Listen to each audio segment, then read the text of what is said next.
जय श्री राधे। एक बार फिर से आप सभी का हमारे इस YouTube चैनल पर हार्दिक स्वागत है।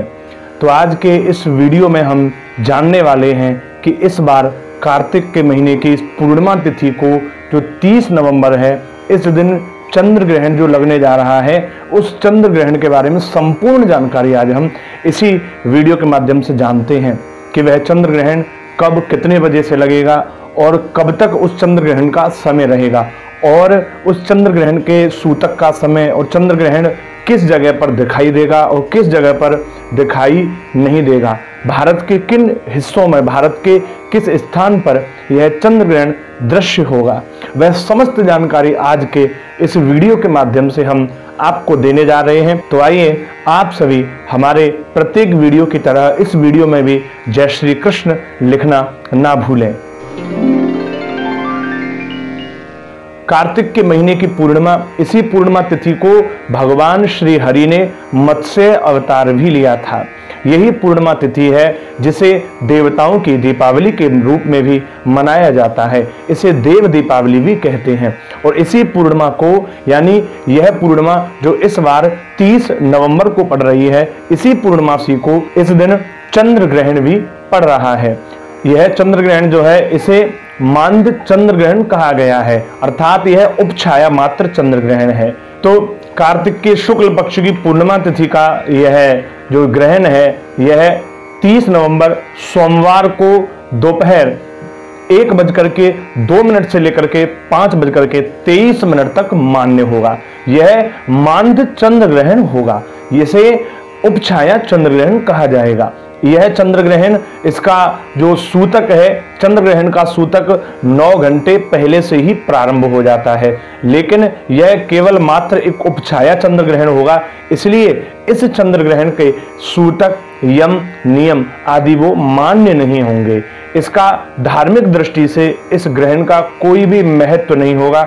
इसलिए इस ग्रहण को लेकर के जो भी आपके मन में शंकाएं या चिंताएं आपके मन में कोई भर रहा हो, वो आप बिल्कुल भी ना रखें, क्योंकि यह ग्रहण, इसमें कोई भी यम, नियम, सूतक मान्य नहीं है। इसलिए आप निश्चिंत रहें और इस ग्रहण को लेकर के अपने मन में किसी भी प्रकार की कोई भी शंका, चिंता, दुविधा मत रखें, क्योंकि यह ग्रहण आपके जीवन में कोई भी अधिक प्रभाव करने वाला नहीं है, क्योंकि इसका धार्मिक दृष्टि से कोई भी महत्व नहीं होगा।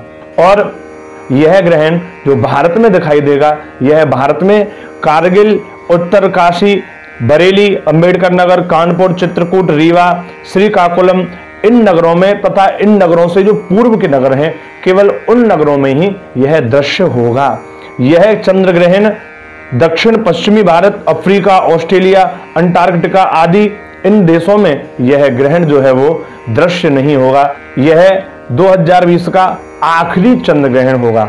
यह 2020 का सबसे आखिरी और चौथा चंद्र ग्रहण है और केवल मात्र उपछाया चंद्र ग्रहण है, जिसका कोई भी प्रभाव नहीं है। इसलिए इस चंद्र ग्रहण को लेकर के अपने मन में किसी भी प्रकार की दुविधा या शंका हमें नहीं रखनी चाहिए। लेकिन अब हम जानते हैं कि हमें चंद्र ग्रहण में क्या करना चाहिए और क्या नहीं करना चाहिए।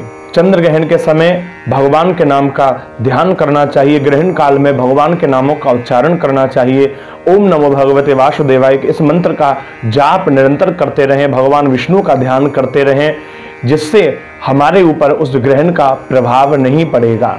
ग्रहण के समय में हमें घर से बाहर नहीं निकलना चाहिए। अपने घर में ही रह करके भगवान की स्तुति आदि, भजन आदि करना चाहिए। ग्रहण के समय में कोई भी शुभ कार्य, कोई भी अच्छा काम या नया काम हमें शुरू नहीं करना चाहिए, क्योंकि वह ग्रहण काल में निषेध बताया जाता है। ग्रहण काल में जैसे तेल लगाना या भोजन करना या बाल बनाना इत्यादि, काटना, कपड़े धोना, ऐसे काम हमें नहीं करने चाहिए, क्योंकि ग्रहण काल में भोजन बिल्कुल वर्जित बताया गया है या बिल्कुल वर्जित है।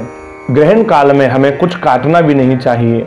जो गर्भवती स्त्रियां होती हैं, उन्हें बड़ी ही सावधानी बरतने की आवश्यकता होती है। ग्रहण के समय में कोई भी वस्तु उन्हें काटनी नहीं चाहिए। सिलाई, कढ़ाई, कटाई इत्यादि यह सब उन्हें नहीं करना चाहिए और ना ही उन्हें घर से बाहर निकलना चाहिए। घर में ही रह करके उन्हें भगवान विष्णु का ध्यान करना चाहिए, भगवान विष्णु की उपासना करनी चाहिए और ना ही ग्रहण काल में भोजन ग्रहण करना चाहिए। लेकिन हमारे शास्त्रों में बताया गया है कि कोई वृद्ध, रोगी और जो बच्चा होते हैं, उन बच्चों के लिए किसी भी प्रकार का नियम मान्य नहीं होता, उन्हें भोजन कराया जा सकता है। जो वृद्ध हैं, जो असमर्थ हैं, ऐसे वृद्धों को ग्रहण काल में भी भोजन करने की अनुमति है। जो रोगी हैं, जिन्हें अपनी दवा लेनी है, जिन्हें औषधि लेनी है, तो उन्हें ग्रहण काल में भी भोजन करने की अनुमति दी गई है। और जो बच्चे हैं, जो ये नहीं समझते, उनको भी इस प्रकार भोजन करने की अनुमति प्रदान की गई है। तो इसलिए ग्रहण काल में इन समस्त नियमों का हमें बहुत ध्यान रखना चाहिए। तो चंद्र ग्रहण 30 नवंबर सोमवार को जो ये पड़ने जा रहा है, विशेष ये हमें ध्यान रखना है कि इस ग्रहण का धार्मिक दृष्टि से कोई भी महत्व नहीं है। इसलिए इस ग्रहण का कोई भी यम, नियम, सूतक आदि मान्य तो नहीं होगा, लेकिन जो ग्रहण का काल है उस काल में हमें ज्योतिषीय गणना के अनुसार भगवान का ध्यान करना चाहिए।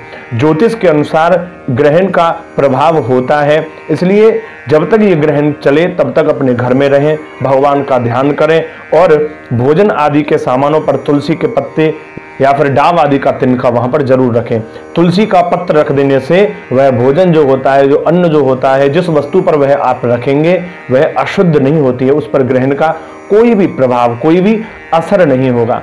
तो इसलिए 30 नवंबर सोमवार के दिन हमें ग्रहण के समय यानी 1:02 से लेकर के 5:23 तक दिन में अपने भोजन इत्यादि के समस्त सामग्रियों पर तुलसी दल रख देना चाहिए, जिससे ग्रहण का कोई भी प्रभाव उन पर ना पड़े। जब हम उसे ग्रहण करें तो बाद में हम पर भी कोई उसका प्रभाव ना पड़े।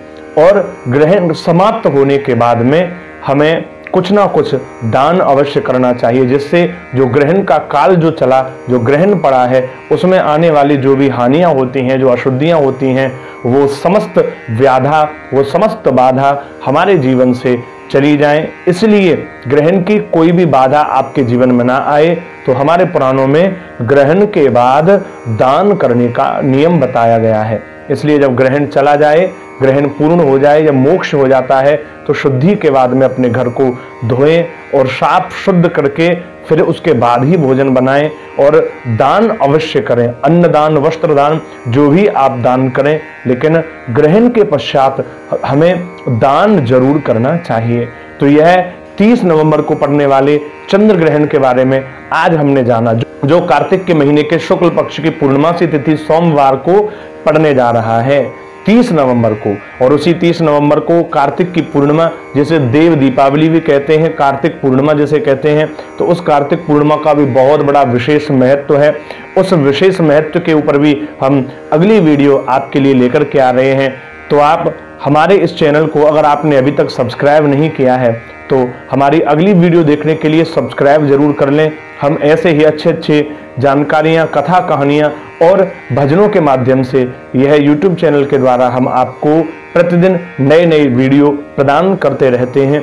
तो आप सभी हमारे इस YouTube चैनल को सब्सक्राइब करें और बेल आइकन को ऑन कर लें। तो फिर मिलते हैं हम एक नई वीडियो के साथ में। तब तक के लिए जय श्री राधे।